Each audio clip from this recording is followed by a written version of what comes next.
Yes. But, and here's Josh.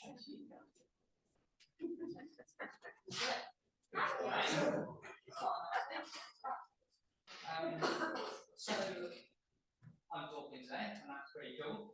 And the thing I've been given to talk about from mine was how can God use young people for His full glory.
But the second part of that verse, set the believers an example. That is also quite confusing because set the believers an example in speech and conduct in faith and in purity. It's quite tricky to set an example to those who are supposed to set an example for you. As a young person, we look up to our elders, but now we're being told to set an example to them as well. And I just think that's really cool. And I think in order to do that, as young people and as elders, you have to choose what you want to copy. You have to choose the examples that you follow. You've got to choose what you want to say, what behavior you want to mimic, the relationship to aspire to, an act of faith you want to replicate. So the context of the verse of 1 Timothy is that the author, Paul, is, I think, in prison again, or at the same time, but he seems to do that quite a lot. But he's in prison, and he's writing to his protege, who is pastor at the church of Ephesus, or Ephesus, who is Timothy. And the chapter, the little, like the subheading of the chapter that they've put in, is instructions for the elders. And so this chapter is for the elders to read, and verse 11, just before the one that we read, says, "Command and teach these things." And then verse 12 continues on, "Do not let anyone look down on you because you are young." So this is about the elders setting an example and teaching the youth of the church, which actually, interestingly, includes Timothy himself. I think it's generally sort of considered 13 and below in this context, and Timothy was certainly around there. And so this passage is about being so pure and having such good conduct and such good speech and such good faith that nobody has any time to question Timothy about his youth.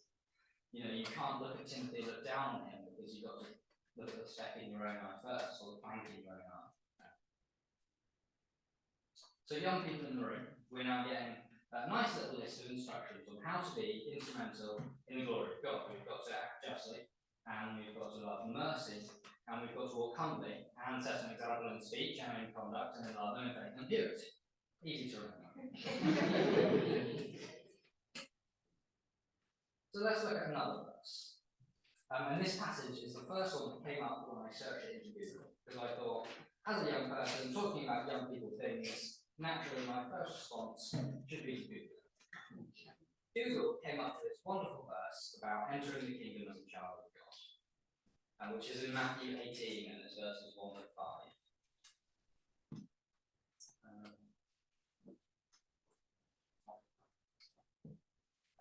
It goes like this.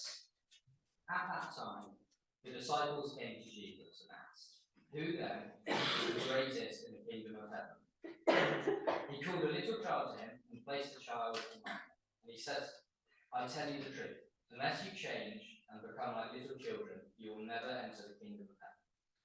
Therefore, whoever humbles himself like this child is the greatest in the kingdom of heaven. Whoever welcomes a little child like me, like this in my name, welcomes me." I also think that verse is pretty cool. I think most of the Bible verses are pretty cool. But I'm going to read this one. I'm going to read it again, but in the Message translation, because it sort of just explains it really nicely for me.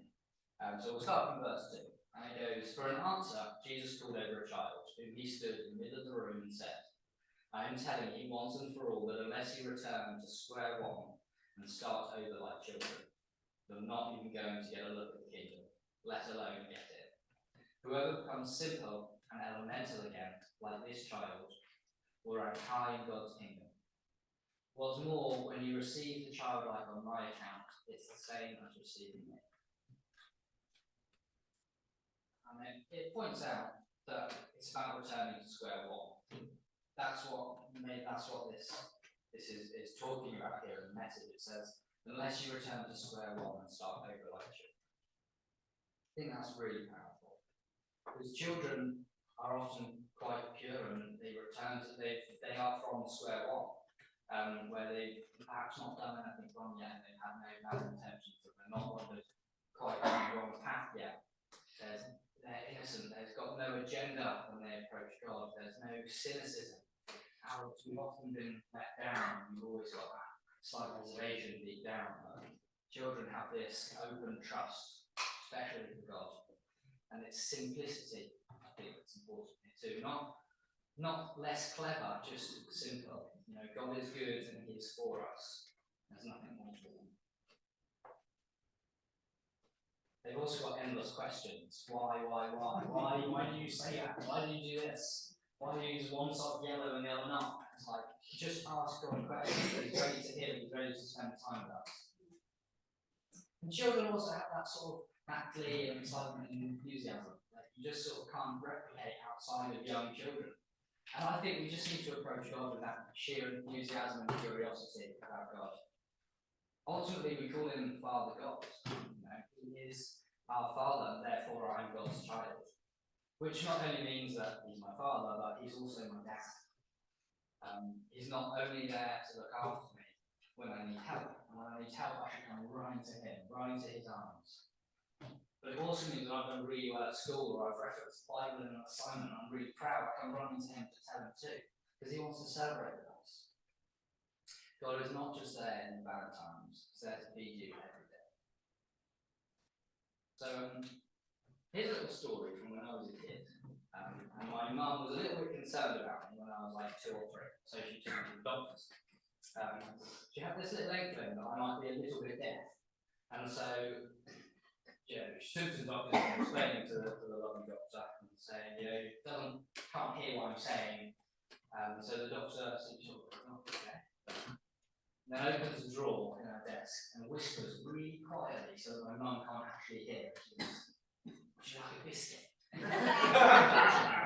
I jumped off my seat and go, yes, I would love a biscuit. Turns out, I'm not deaf, I just wasn't listening. And the doctor then diagnosed me with selective hearing. Which would mean that I missed instructions to wash up and to tidy my room. But the biscuit tin had a really distinctive sound. I'm fairly certain I could feel the air pressure change. I could always see that all the way across the house. But I wonder how many instructions from God I've missed. How many instructions from God I've just passed by because it wasn't sweet, it wasn't good. It was a bit of effort, something I didn't want to do, something that might embarrass me. God doesn't pretend to only have biscuits for us either. He tells us in John 16, verse 33. He says, I have told you these things so that in me you may have peace. In this world you will have trouble, but take heart, I have overcome the world.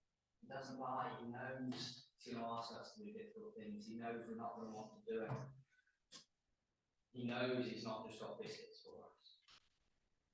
So let's listen to God when he gives us difficult instructions, when he challenges us, and to do that, we have to spend time with him. We've got to spend time with him so that when he speaks, we're there to hear it. And I find it quite fun to think about, in the light of young people, the different ways we spend time with our friends when we grow up. And I thought, what if we can apply that to God? And so when you're a kid, you have play dates. That's what you do with your friends. You finish school and you come over for a play date, or you go over for a play date and you get snacks and you just play, and that's all there is to it. A good bit of fun. Then you get a bit older and you start hanging out with people. It's cool now, we don't play, we hang out.